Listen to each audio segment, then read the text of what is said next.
Chères sœurs, chers frères, recevez mes salutations dans le nom puissant de notre Seigneur et Sauveur Jésus-Christ.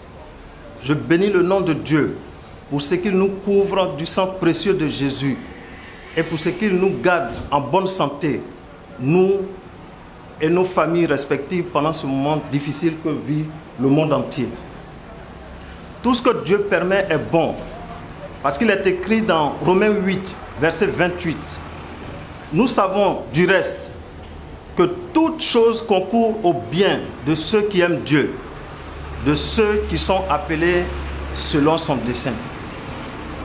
Avec la mesure d'interdiction de regroupement de 50 personnes, Satan s'est vite frotté les mains parce qu'il a réussi à fermer tous les édifices religieux, y compris le nôtre. Mais permettez-moi, chères sœurs, chers frères, de vous dire que ce sont les bâtiments que Satan a fermés et non les églises. Parce que l'église, c'est vous, c'est moi. La parole de Dieu déclare dans 1 Corinthiens 3, verset 17, « Si quelqu'un détruit le temple de Dieu, Dieu le détruira, car le temple de Dieu est saint, et c'est ce que vous êtes. » Et à l'apôtre Paul d'ajouter dans 1 Corinthiens 6, verset 19, la première partie, « Ne savez-vous pas que vous êtes le temple du Saint-Esprit qui habite en vous? Vous êtes donc le temple de Dieu, et Jésus-Christ en est la pierre angulaire. » Chères sœurs, chers frères, les bâtiments sont certes fermés, mais vous êtes en vie. Et vous continuez de prier et de louer Dieu chaque jour dans vos maisons. Ce moment que nous vivons ne doit pas être une occasion pour mourir spirituellement ou pour oublier la mission première de l'Église, celle d'évangéliser le monde. Il doit être au contraire un temps de réveil et d'éveil spirituel pour nos âmes.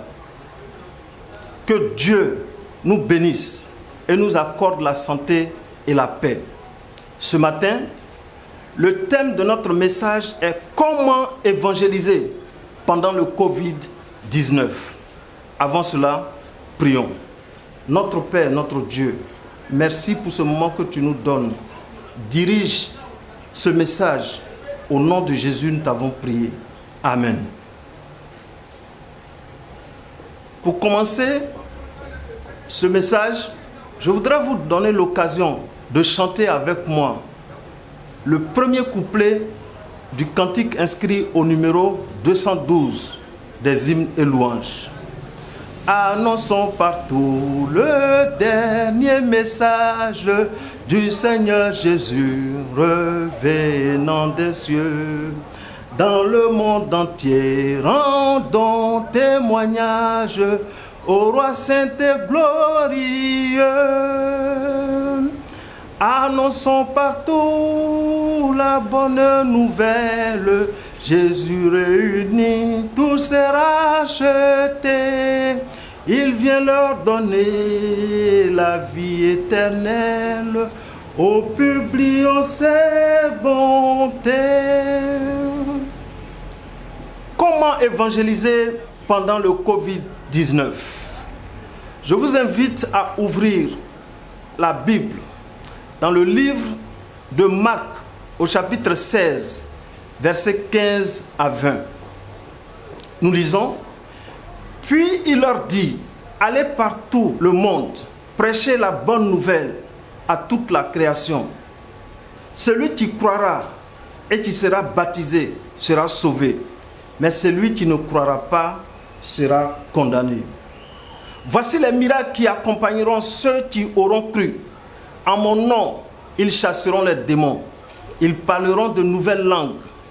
Ils saisiront des serpents. S'ils boivent quelques breuvages mortels, il ne leur fera point de mal. Ils imposeront les mains aux malades et les malades seront guéris. Le Seigneur, après leur avoir parlé, fut enlevé au ciel et il s'assit à la droite de Dieu. Et ils s'en allèrent prêcher partout, Le Seigneur travaillait avec eux et confirmait la parole par les miracles qui l'accompagnaient. Chères sœurs, chers frères, la mission première de l'Église, c'est l'évangélisation. Le verset 15 de Marc 16 nous précise clairement cette mission. Allez par tout le monde et prêcher la bonne nouvelle à toute la création. Notre mission est un ordre, c'est un commandement. Et cela ne se discute pas. On y obéit et c'est tout. Généralement, c'est le supérieur hiérarchique qui met le subordonné en mission. Ici, c'est Jésus-Christ qui met ses disciples en mission. Et ils lui obéissent, comme le précise Marc 16, verset 20. Et ils s'en allèrent prêcher partout. Jésus a commandé la mission et les disciples l'ont exécutée. L'apôtre Paul, ayant compris cette mission, déclare dans 1 Corinthiens 9, versets 16 à 17. « Si j'annonce l'évangile, ce n'est pas pour moi un sujet de gloire, car la nécessité m'est imposée. Et malheur à moi si je n'annonce pas l'évangile. Si je le fais de bon cœur, j'en ai la récompense. Mais si je le fais malgré moi, c'est une charge qui m'est imposée. » Le Seigneur Jésus sait qu'une telle mission ne sera pas facile pour ses disciples. Il le rassure en ces termes. « Voici les miracles qui accompagneront ceux qui auront cru. En mon nom, ils chasseront les démons, ils parleront de nouvelles langues, ils saisiront les serpents. S'ils boivent quelques breuvages mortels, il ne leur fera point de mal.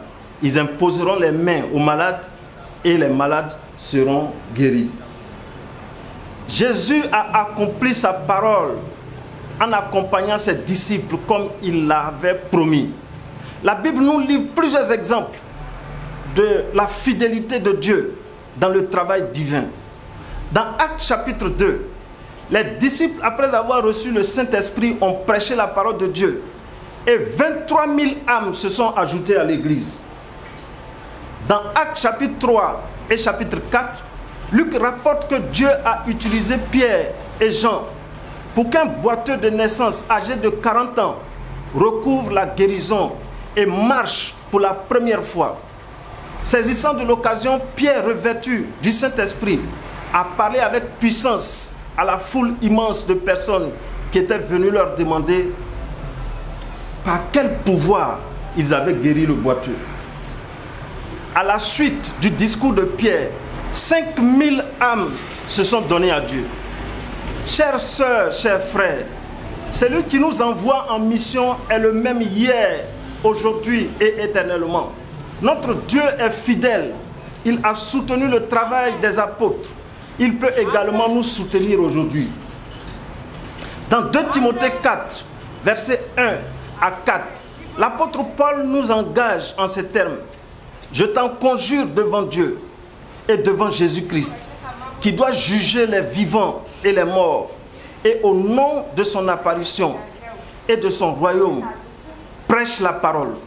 Insiste en toute occasion, favorable ou non, reprend, censure, exhorte avec douceur et en instruisant, car il viendra un temps où les hommes ne supporteront pas la saine doctrine, mais ayant la démangeaison d'entendre des choses agréables, ils se donneront une foule de docteurs selon leurs propres désirs, détournant l'oreille de la vérité et se tournant vers des fables. » Chers frères et sœurs, la période du Covid-19 que nous vivons est un temps défavorable à tous les niveaux. Cette pandémie a lourdement affecté les acquis sociaux, culturels, économiques, politiques et religieux. Au niveau religieux, l'évangélisation, qui est la principale activité de l'Église, est mise en mal.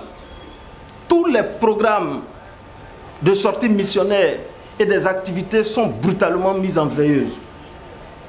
Face à cette difficulté que nous impose la pandémie du Covid-19, comment pouvons-nous accomplir la mission du Seigneur qui nous commande de proclamer sa parole?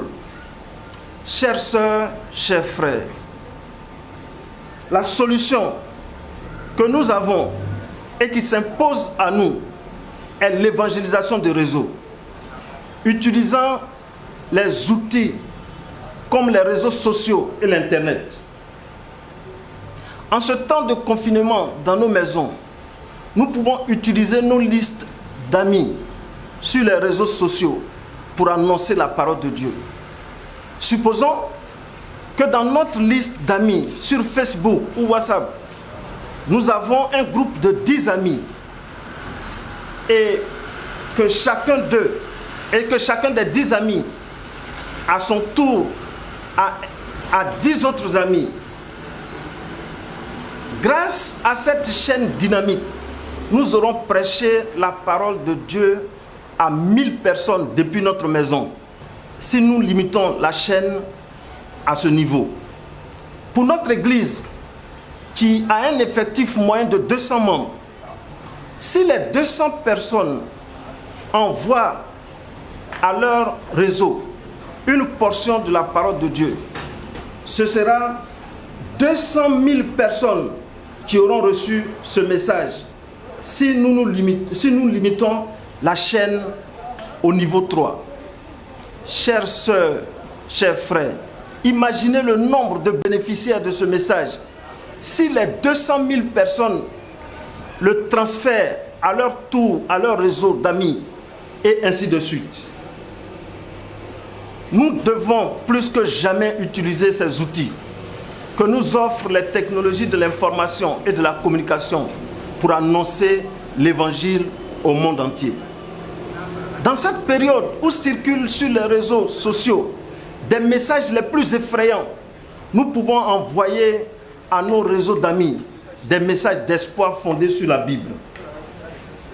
Ces messages d'espoir peuvent être des versets bibliques, des cantiques, des vidéos de nos chorales et des prédications, des citations de l'esprit de prophétie.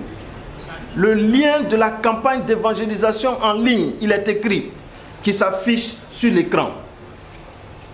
Ces messages d'espoir doivent être courts, précis, concis, car un message trop long peut paraître ennuyant et vite jeté à la corbeille. Chères sœurs, chers frères en Christ, utilisons tous, en cette période de la pandémie du Covid-19, les réseaux sociaux, l'Internet et les téléphones pour annoncer au monde entier que Jésus-Christ revient bientôt pour nous prendre avec lui dans son royaume où il n'y aura plus de douleur, ni cris, ni mort, ni coronavirus. Parce que toutes ces choses auront disparu pour de bon. Pour terminer, je vous invite à chanter avec moi un cantique que j'aime, le numéro 201 des hymnes et louanges. La voix de Christ nous appelle, il est temps de s'éveiller. La moisson est vaste, belle, tu veux pour moi travailler. C'est ton sauveur, ô mon frère, dont la paix s'adresse à toi. Réponds-lui d'un cœur sincère, me voici, maître, prends-moi. Sans franchir les mains bruyantes, tu peux annoncer Jésus, que d'âme insouciante, de cœur souffrant et perdu.